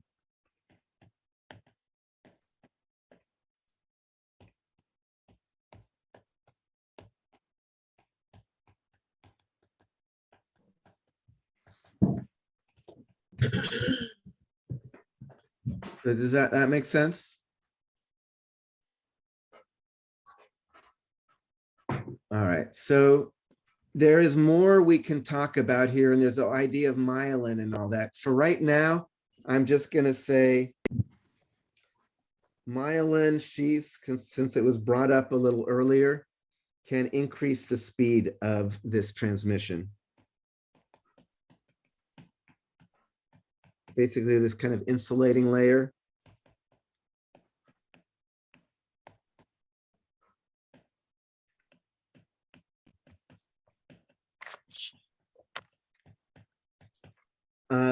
In the interest, you know, we are going to talk more about that, but not today. But you should know, at least, myelin can increase the speed of a action potential up to like 150 meters per second, which is important. Like neurons that are carrying pain messages from your surface of your body or operating your muscles, you want the signal to go really fast.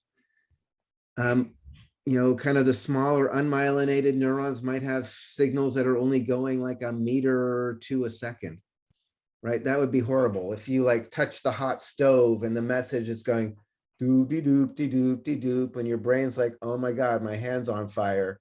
And then you send a message to the muscle and it's like doop-de-doop-de-doop-de-doop-de-doop-de-doop. And then you pull your hand away, but by then your hands like turn to ash or something. So it's important that we have axons that can transmit messages really fast. The myelin is going to be important for that. And again, I will talk more about that in, you know, when we come back, when we continue on this. Because again, I keep fooling myself thinking it's like, oh, I can cover this like that. I've done this so many times, but then I like look at the clock and it's like, damn, it's way later than I was hoping. I have a quick question. So on our exam, is it going to go all the way through synapse? Yeah, it'll be everything. So here, let's do this officially. End of material for exam.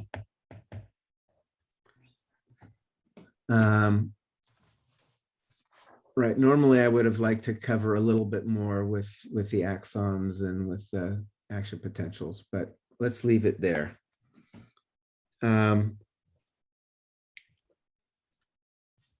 So you should know about the basic idea of how a synapse works. Later on, again, when we come back and revisit the synapse, we're going to talk about all the different kinds of neurotransmitters in more detail and the different kinds of receptors for those neurotransmitters. So we're going to come back and revisit the synapse in much more detail. We're going to come back and revisit the action potential transmission in a little more detail so you understand the idea of myelination and why that actually speeds things up and what a demyelinating disease such as like multiple sclerosis or something is actually doing and why it's so devastating.